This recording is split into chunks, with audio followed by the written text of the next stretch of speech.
एक ऐसा ब्रांड जो कुछ ही सालों में जीरो से हीरो बन गया और आज इंडिया के टॉप मेंस फैशन ब्रांड्स में शामिल है।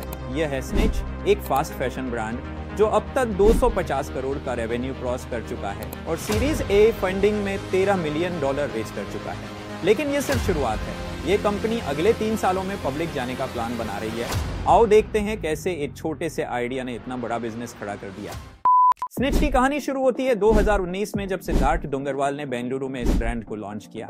सिद्धार्थ का बैकग्राउंड टेक्सटाइल इंडस्ट्री से जुड़ा है। उनकी फैमिली वहां से आती है और वो बचपन से ही फैशन के प्रति पैशनेट रहे हैं। 18 साल की उम्र में उन्होंने अपना पहला रिटेल स्टोर खोला, लेकिन वो सिर्फ शुरुआत थी। पहले स्निच एक B2B ब्रांड था, मतलब वो रिटेलर्स को क्लोथ सप्लाई करते थे।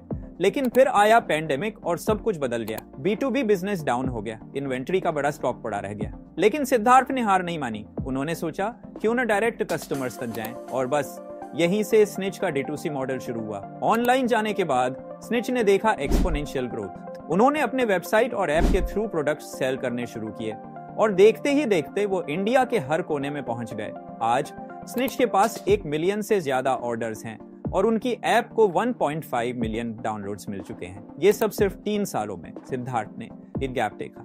मार्केट में मेंस फैशन में वैरायटी की कमी थी, जबकि विमेंस फैशन में हजारों ऑप्शंस हैं। मेंस सेगमेंट में वो एक्साइटमेंट नहीं था। स्निच ने ये गैप भरा और इंडिया का पहला ब्रांड बना जो मेंस को ऑड सेट्स लॉन्च किया। आज स्निच हर दिन नए डिजाइन्स लॉन्च करता है और उनके लिमिटेड एडिशंस तुरंत सेल आउट हो जाते हैं। आज स्निच एक ओमनी चैनल ब्रांड बन चुका है। ऑनलाइन के साथ साथ वो ऑफलाइन भी एक्सपेंड कर रही हैं। पिछले फिस्कल ईयर में उन्होंने 250 करोड़ का रेवेन्यू और 4 करोड़ का नेट प्रॉफिट किया। अब वो FY25 में 500 करोड़ का टारगेट रख रहे हैं और FY30 तक $500 मिलियन तक पहुंचना चाहते हैं। ऑफलाइन में भी स्निच का धमाका चल रहा है। वो अब तक 50 स्टोर्स खोल चुके हैं और अगले साल 75 और स्टोर्स खोलने का प्लान है। ये स्टोर्स मेट्रो सिटीज के अलावा टियर 2 और टियर 3 सिटीज में भी खुलेंगे। स्निच का एक स्टोर बेंगलुरु के जयनगर में है जो महीने का 1.25 करोड़ का बिजनेस करता है, वो भी बिना हाई स्ट्रीट पे होते हुए। टेक्नोलॉजी में भी स्निच बड़ा इन्वेस्टमेंट कर रहा है। उन्होंने अपना रिटर्न मैनेजमेंट सिस्टम लॉन्च किया है और वर्थ द वेट फीचर भी इंट्रोड्यूस किया, जिससे कस्टमर्स को अपकमिंग इन्वेंट्री के बारे में पता चल सके। ये सब उनके कस्टमर एक्सपीरियंस को और बेहतर बना रहा है। हर सक्सेस स्टोरी के पीछे स्ट्रगल्स होते हैं और स्निच भी इससे अलग नहीं है। पैंडेमिक के टाइम पे जब B2B बिजनेस बंद हो गया, स्निच के पास बड़ा इन्वेंट्री सरप्लस पड़ा था। ये एक बड़ा चैलेंज था, लेकिन सिद्धार्थ ने इसे अपॉर्चुनिटी में बदल दिया। उन्होंने तुरंत ऑनलाइन शिफ्ट किया और D2D मॉडल अडॉप्ट किया। एक और चैलेंज थी मार्केटिंग की।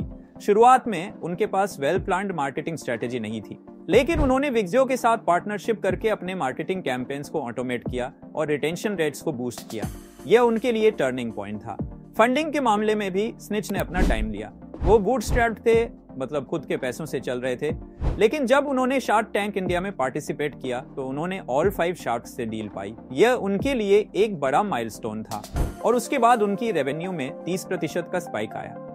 स्निच का विजन बड़ा है। वो अगले 3 सालों में पब्लिक जाने का प्लान बना रही हैं और FY30 तक $500 मिलियन के रेवेन्यू का टारगेट रख रही हैं। लेकिन सिर्फ पैसा कमाना ही उनका मकसद नहीं है। वो सस्टेनेबिलिटी और सोशल इम्पैक्ट पे भी फोकस कर रही हैं। उनका CSR initiative snitch care under privilege children की एजुकेशन और वेलबींग पे काम करता है।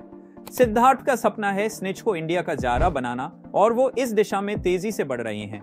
उनकी जर्नी से हम सबको ये सीख मिलती है कि अगर आप अपने पैशन को फॉलो करो और चैलेंजेस को अपॉर्चुनिटीज में बदलो तो कुछ भी इम्पॉसिबल नहीं है। तो ये थी स्निच की कहानी, एक ब्रांड जो अपने विजन, हार्ड वर्क और इनोवेशन से आज इंडिया के टॉप मेंस फैशन ब्रांड्स में से एक बन चुका है। अगर आपको ये स्टोरी पसंद आई तो लाइक और सब्सक्राइब करना न भूलें